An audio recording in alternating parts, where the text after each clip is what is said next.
Hi, everyone. Welcome. Nice to see some old faces and new faces and names. Welcome to this community forum on Kentucky Amendment 2, No Right to Abortion in the Kentucky Constitution.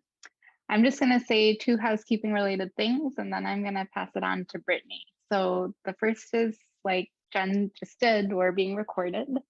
So people who couldn't be here tonight, feel free to tell them about this and they can tune in later. And then we just wanted to let you know we will have breakout sessions at the end, and those are optional. So feel free to stick around for them if you have the time. Okay, without further ado, Brittany, I'll pass it on to you. All right, so thank you all for joining us this evening. So we are going to be talking about one of two ballot initiatives that is going to be amendments that are going to be on your ballot this November. This one is about Amendment 2. So Amendment 2, just to get right into the nitty gritty of what it says, Amendment 2 on your ballot will appear and say, are you in favor of amending the Constitution of Kentucky by creating a new section of the Constitution to be numbered Section 26A to state as follows? To protect human life, nothing in this Constitution shall be construed to secure or protect a right to abortion or require the funding of abortion. So the League of Women Voters has come out with a stance on this particular issue and are urging people to vote no. And that's for a number of reasons. So at the 2022 convention in Denver, Colorado this past June, I was present during on the day that Roe versus Wade was announced, the overturning of it. And it was affirmed that day that health care, which includes reproductive rights, was an issue that the league was going to take up as a whole. So we, come at things with one voice, and that we would continue to work on. So that is why we are here today. The League of Women Voters of the U.S. has come out with this stance, and I think that this is a really important one, that when women and those who can become pregnant can no longer make reproductive decisions for themselves, they are no longer equal individuals in our democracy. I think that is what this is at its core, is making sure that we have that autonomy.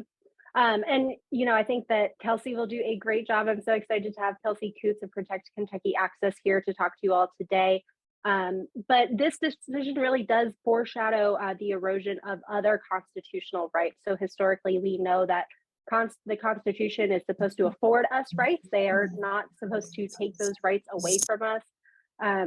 And, I think that marriage equality, access to contraception, and the right to engage in private, consensual, intimate conduct are all things that we need to be thinking about with regards to this amendment and what could happen later down the road. So this is from Women's Equality Day. This is a video that was created by the League of Women Voters of the U.S. And I think that this does a great job at kind of taking the temperature, really speaking to the zeitgeist of the moment here. Women's Equality Day commemorates the 1920 certification of the 19th Amendment to the U.S. Constitution, solidifying the right to vote for some American women. But now we have fewer rights than we have had in decades. We can't celebrate Women's Equality Day because we are far from equal in our democracy. Our lawmakers have failed to protect us. So now we call on all elected officials to restore our rights. Specifically, we demand voting rights legislation that protects voters, especially voters of color. The Equal Rights Amendment must be added to the Constitution. The restoration of reproductive freedom for women and all those who can become pregnant. Today is Women's Inequality Day, and our democracy requires us to speak out. Join us. Join us. Join us. And demand that our government not only represent us, but include us as equals. Because women hold the power to create a more perfect democracy.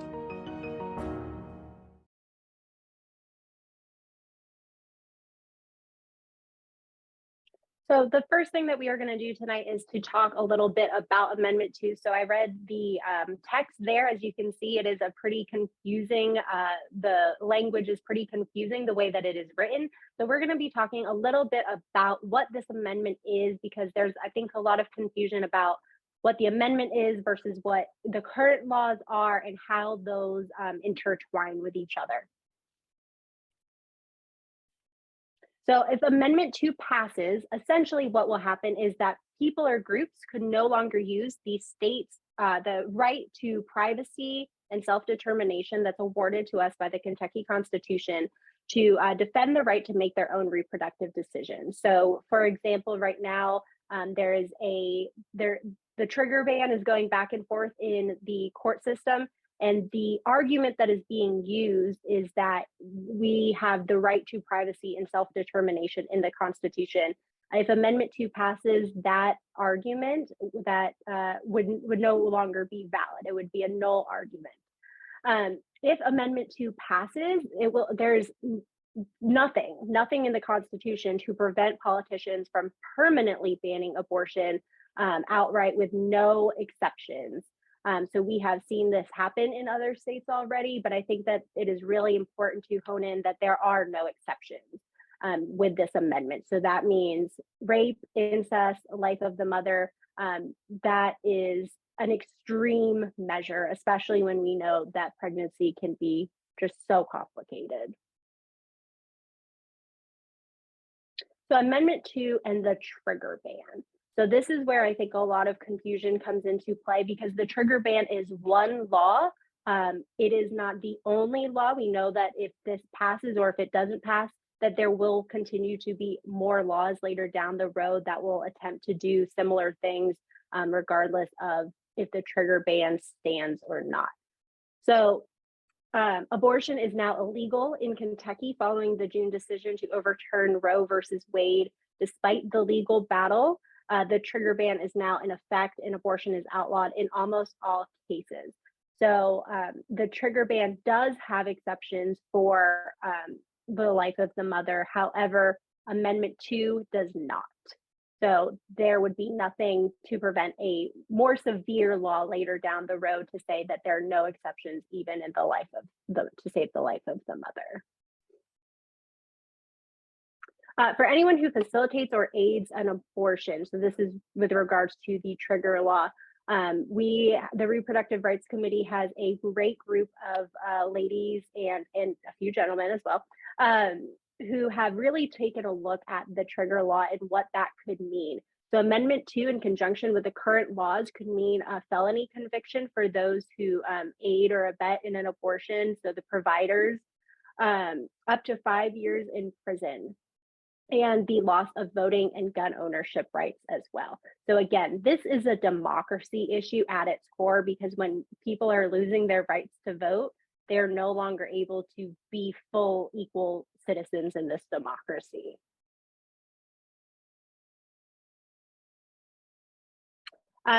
So like I said, the trigger law does not have exceptions for rape or incest victims, which is so problematic in so many ways.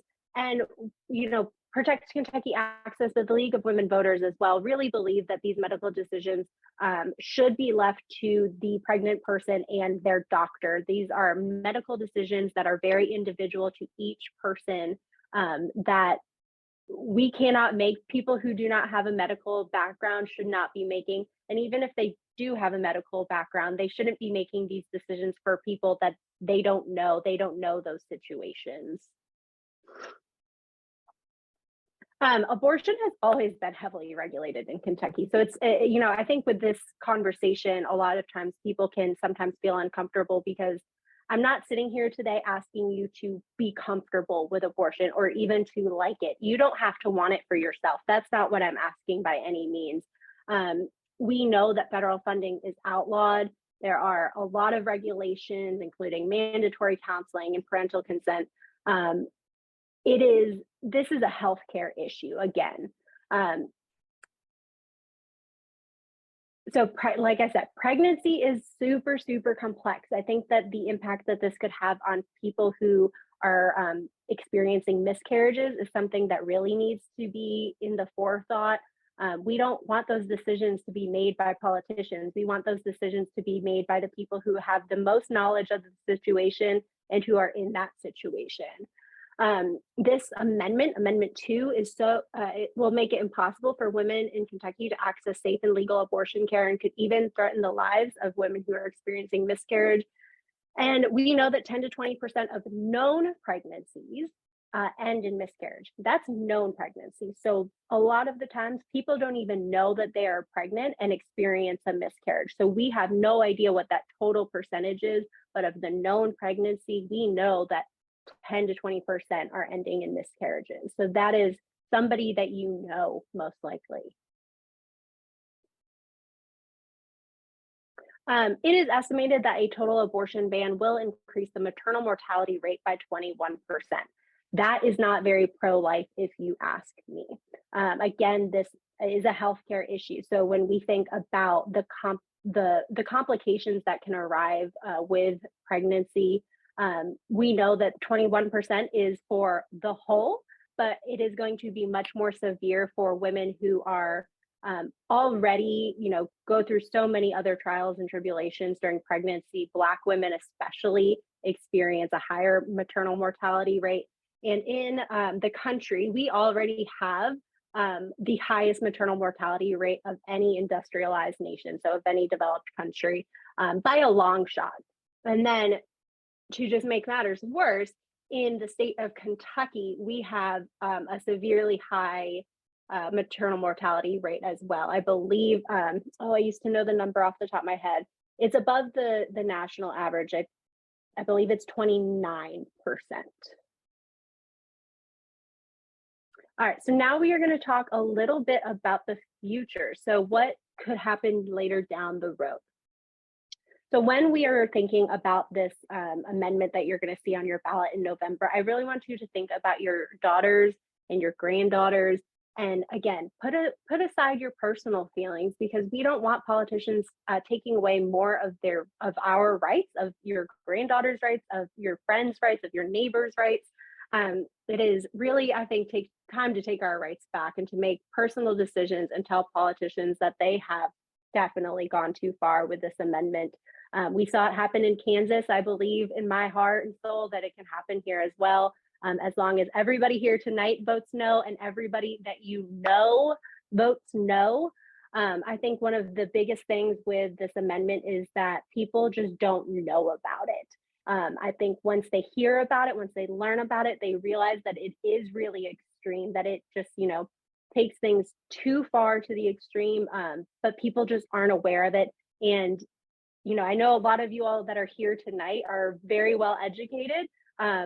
I was very confused when I first saw that ballot, just the way that it was worded on first glance. So if I was somebody who maybe didn't have a political background and I came and I was, ready to vote and just read that, I wouldn't know what I was voting on. I don't know about you all, but that to me, I would not right away understand what position I would want to take on that.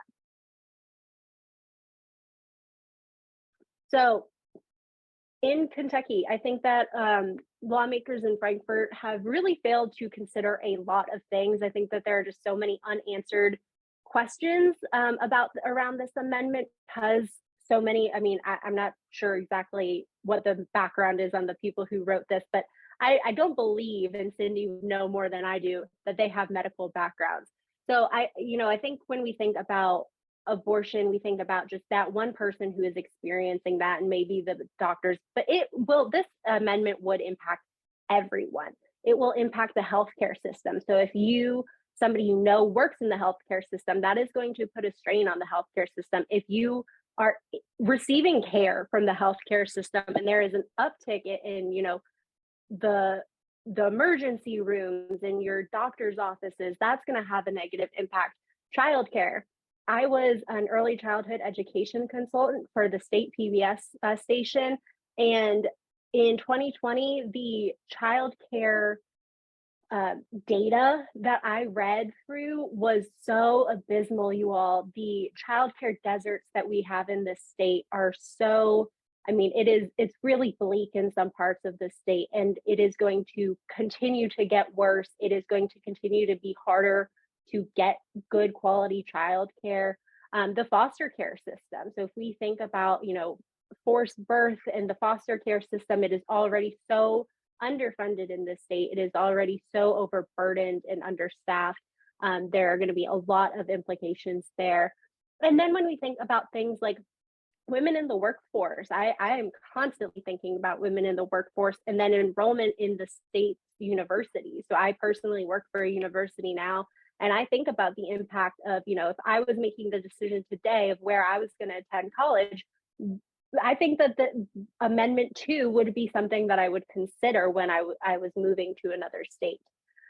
We should also be thinking about the implications for companies who may or may not move here. We've seen that happen in other states like Texas, where companies and their employees are saying, we don't want to move here. We don't feel comfortable that we are going to get health care in these states.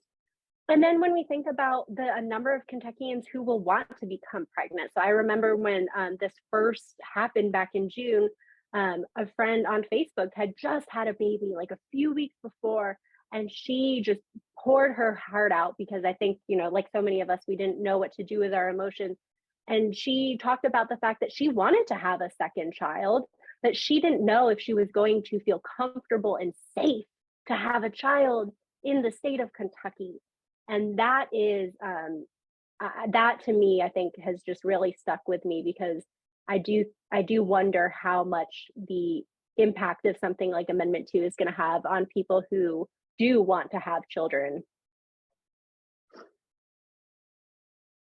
And Cindy, thank you for putting in the 17.2 for Black women. Yes, it's 17.2 per 100,000 live births, but it is 42.1 in the state of Kentucky for Black women, which is it says a lot. I think those numbers speak for themselves. And so I am going to turn it over now to Kelsey Coots. She has so graciously joined us. The League of Women Voters has joined Protect Kentucky Access, and I will let Kelsey talk a little bit about what that is. All right. Hey, everybody. Thank you so much, Brittany. I think you did like an awesome job of getting to really the root of it, because like you said, the ballot language is really confusing. I was the same way when I first read it. I thought, what do I think about this? I had to read it a few times. And then when you really start to think about the implications, you nailed it. So thank you for that. And like Brittany said, I'm Kelsey Coots, and I am lucky enough to be able to head up the organizing for Protect Kentucky Access. And anybody that knows me knows I love my sayings. And one of my favorite sayings is, the stronger the coalition, the greater the victory.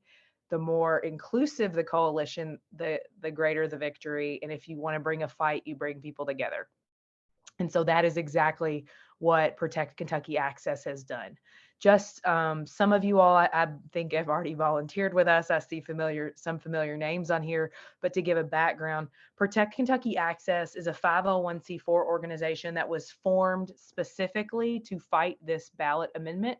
It was formed about a year ago, and it is a coalition of organizations that lead it. So a lot of the groups that are on this screen are on what we call the leadership committee.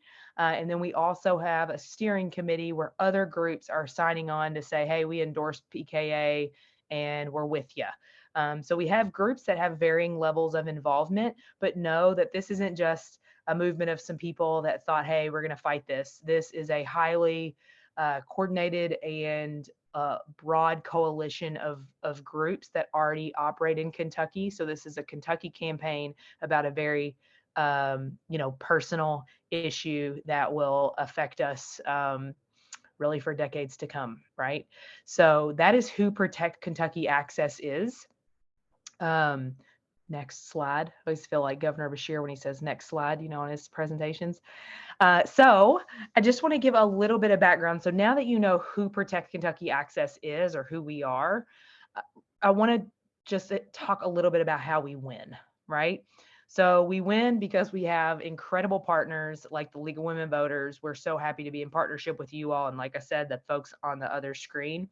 However, this is a campaign just like other campaigns for, when somebody's trying to get elected to Congress or something like that. So we have invested heavily in research and polling to develop our campaign message and strategy. As Brittany touched on, the coalition of people to vote no is very large. We might have people who consider themselves reproductive rights activists and people who consider themselves or would label themselves pro-life, but they're going to vote no, right? So the message that unifies folks around this, we have a lot of polling and research that tells us what the best messages are to win. We have been raising millions of dollars to communicate with voters across the Commonwealth. I'll give you an update. Actually, our finance reports became public last night along with our opponents. We have reported over $3 million raised, and our opponents have raised a little over $600,000 total. So in the last 30 days, we've raised over $1.2 million, and they've raised about $100,000. So you all should feel really excited about that, because as of now, that means that we're the only ones statewide on television and communicating in some of those ways, that it takes to win a large campaign. Next is communicating with voters. So we are investing in television, digital advertising, direct mail, to spread the vote no message far and wide to voters across the political spectrum. Like I said, the coalition of people to vote no is very large. And this is not, divided by any partisan political party. So that's why it says across the political spectrum. And of course, we are organizing, and that is what I'm going to talk a little bit to specifically tonight. But know that I'd be happy to answer questions about any of these other elements here in just a little bit whenever we get there. So before we talk specifically about ways that you could plug in with Protect Kentucky Access, I do want to talk to you about how you should be talking about this amendment. As Brittany said, if you are having conversations with voters, whether you're phone banking and it's people you don't know, or if it's just like your neighbor and people in your family, people at the grocery store that you're sort of connected to, really making sure that we are touching on what the heart of this issue is really, like I said, what is bringing people together. It is what is broadening our coalition every day so we can win this fight. So a couple things, I'm not going to read this whole slide to you because you all can read, but I do want to highlight a couple things. So the message that is probably the resonates the most with people, and we are seeing this on phone banks and canvassing, so at the doors, is highlighting the finality of the measure. So again, as Brittany said in the very second slide, when we read that ballot language, it says nothing in this Constitution, right? Or nothing shall secure. So that means no, in cases of rape, incest, life of the mother could threaten people having a miscarriage. That word nothing means nothing. And what we're finding is people at the doors are going, wait, well, I'm not for abortion, but you're telling me there's no exceptions? That's crazy, right? Again, the coalition of people to vote no is large, and that is a message that resonates with people across the political spectrum. So keep that in mind in your conversation. Another message that really resonates is calling out politicians and government overreach. Of course, we don't need politicians telling us how to run our personal lives, especially in terms of our medical decisions, but that is a message across the political spectrum that resonates again. Whenever, if you were going to go canvass or something right now, what I would say is I don't know how you all feel about this issue. And again, Brittany was sort of touching on this at the beginning. You could consider yourself a reproductive rights activist. You could also say that you have complex feelings about abortion, right? Anytime you're having these conversations with folks, of course, just hold space for what somebody may say to you about the issue. Because what we want is for people to have conversations with us, so we can talk really about what this amendment is, right? So no matter how we personally feel about abortion, we don't want politicians making this one size fits all, because we know that pregnancy is complicated. And so I always sort of lead with that in some of our trainings, because like I said, you don't know how triggering this issue could be to somebody on the other end of your conversation. And they might not agree with you very much. So just hold space for folks with what they come out and say.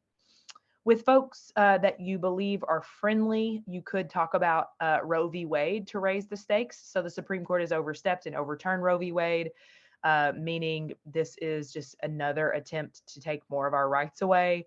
But ultimately, if you can draw a personal connection and end with a call to action, asking people, okay, you just told me you're going to vote no. Who can you talk to about this? That is how our coalition grows, right? That is that intentionality, because you could be thinking, I have a lot of friends that go, well, all of my friends vote. Right. But they could be like me and Brittany that would go and definitely are going to be in the voting booth. And then we read Amendment 2 and go, wait, I don't know what I think about this because it's confusing, right? So it's very important for us to have these conversations and be as intentional as we can with the language that we're using. The other side knows that the no exceptions piece is incredibly unpopular. So they're going to try to make this about other things. That's not what it's about. It's about that word nothing, right? So that is what we should focus on.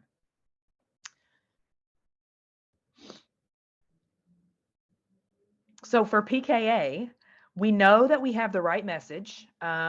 We have, like I said, we've invested heavily in polling and research and all these things, but now it's tested at the doors and on phone banks and in all these forums with people on the ground.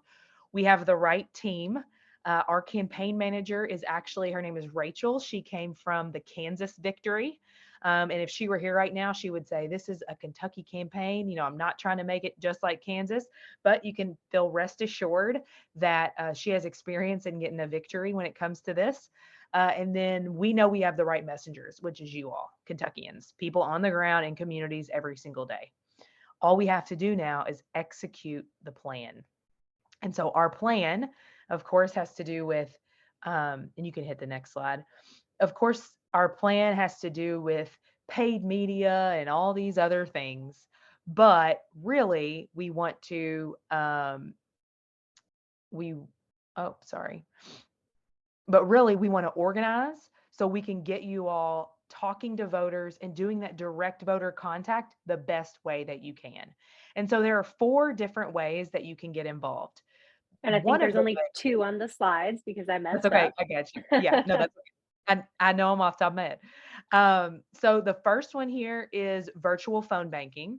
So we have virtual phone banking every Wednesday and Friday.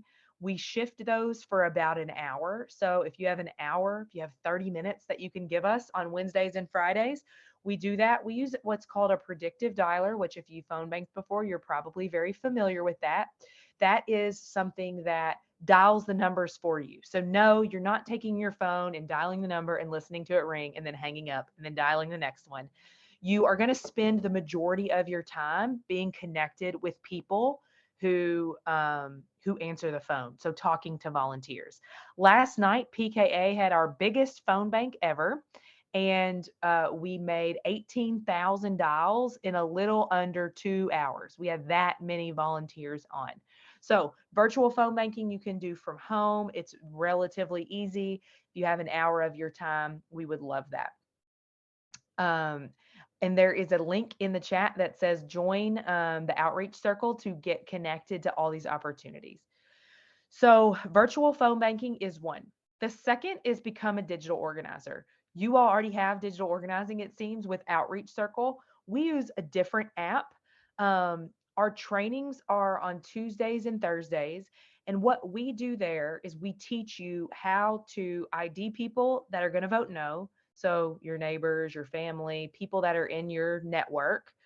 And then how you use an app to communicate that back with us. It's essentially canvassing people that you know in your everyday life. For those of you, I know some of you follow politics and are super involved, but I don't know. So forgive me if I'm really sort of backing this way up.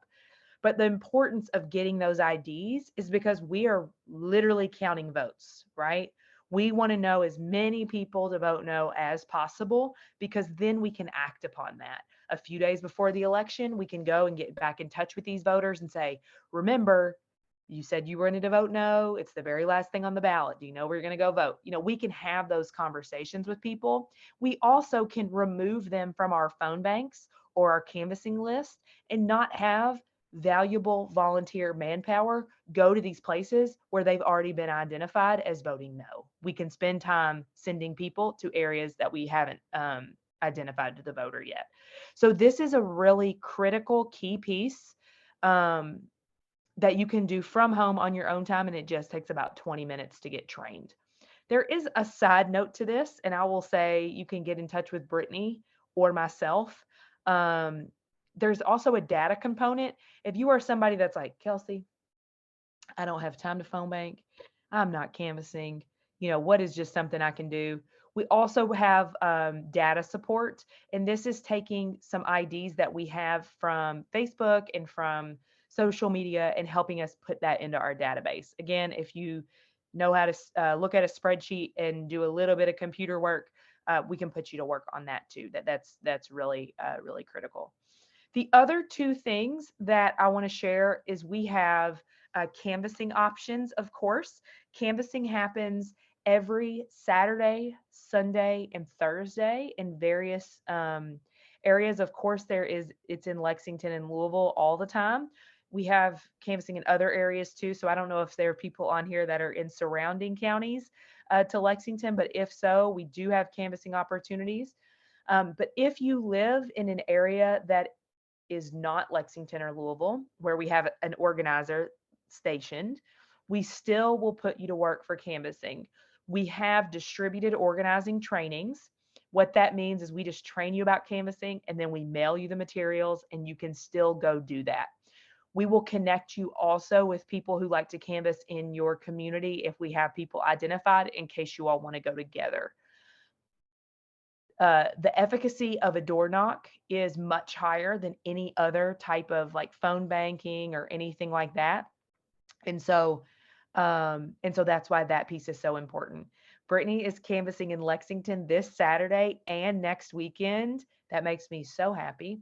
I just add there too, Kelsey, that it is so rewarding to knock on doors and to talk to these people face to face. I think that one of the things that's been the hardest about the pandemic is that we don't get that face to face interaction. And it's so nice to have these conversations. And all the conversations that I had were very friendly, and the people who weren't interested were very polite about it and just walked away. But it is so rewarding. So come join me on Saturday. Yes, actually, I'm really glad that you just said that, because that also, the number one question I get is, okay, because we've been having a lot of people come out to canvass that have never canvassed before or really never been politically active. And so they're nervous. They're nervous about canvassing. They're nervous about talking about abortion with people that they don't know, right? Know that this is a highly targeted operation. So we are talking to people, we're to the best of our ability and knowledge in terms of data, we're not sending you to places that we believe are hostile. We're not sort of flying blind here. And so 9 times out of 10, we're getting folks that come back and say, that was great, I want to come back, right? That is sort of not what I expected it to be. So if you have any hesitations or questions about that, I'd be happy to talk with you about it. But again, if you live in an area, so Brittany just teed me up what I was going to say next. Sunday, October 16th, through Saturday, October 22nd is a week of action. Every week is a week of action, but it's just how we're sort of talking about it, because we're offering a lot more opportunities. So actually starting Sunday all through next week, there's going to be canvassing every night. We're having a kickoff event, volunteer kickoff, or I'm sorry, a week of action kickoff on Sunday at Pivot Brewing I believe it's from 4 to 6. I will post that and make sure that you all have that information in Lexington. In Louisville, it's at another location. But know that if you have been thinking about getting involved in this effort, this upcoming week is going to be a great time, because we're going to have a lot of different opportunities. And then, of course, that will lead us right into the home stretch. And so if you're like, how can I, just sort of figure this out and get my feet wet a little bit, next week is going to be really a great opportunity to do that. So to recap, we have phone banking, digital organizing, canvassing, or distributed canvassing if you don't live in an area that has an organizer.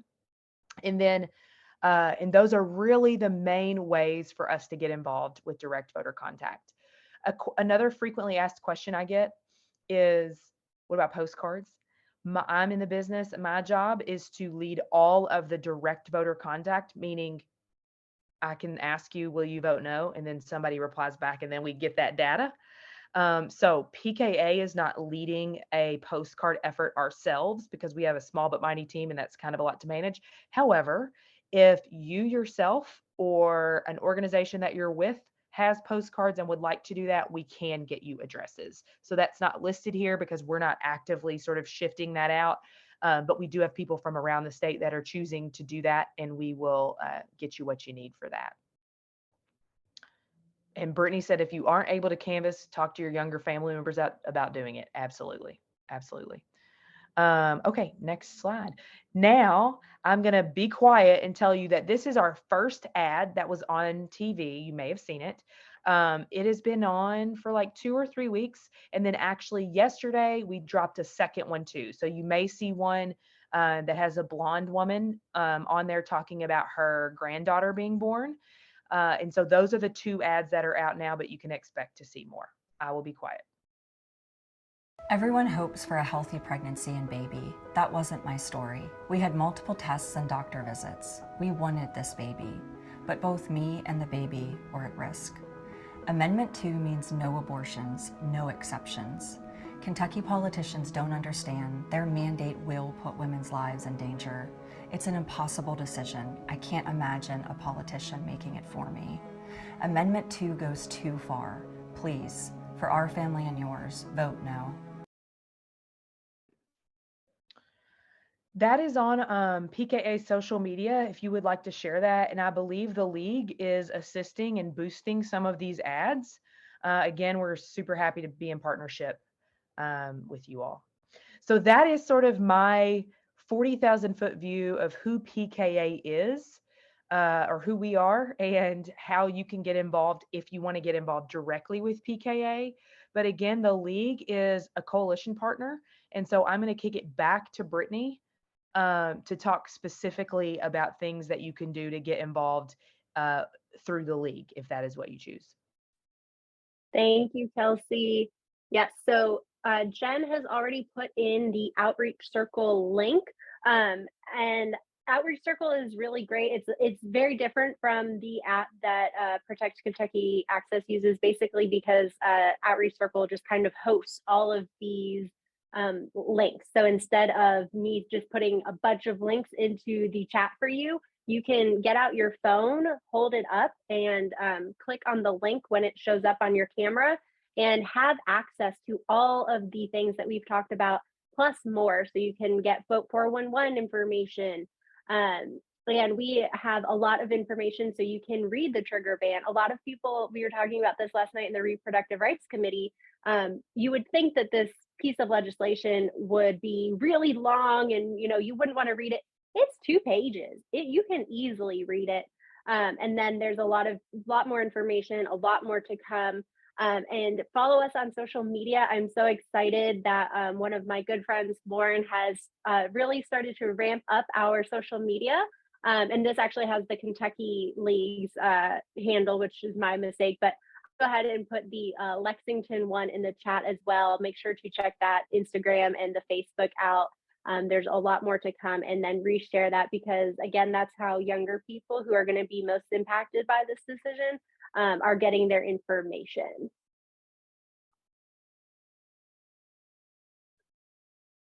And then join us. So if you are interested in either joining the league, if you aren't already a league member here, or if you are interested in joining the Reproductive Rights Committee, we would be happy to have you. My email address is there. I thought that this was such a great quote, and I had a great conversation today about this as well, that democracy isn't a spectator sport, it's a participatory event. And if we don't participate in it, it ceases to be a democracy.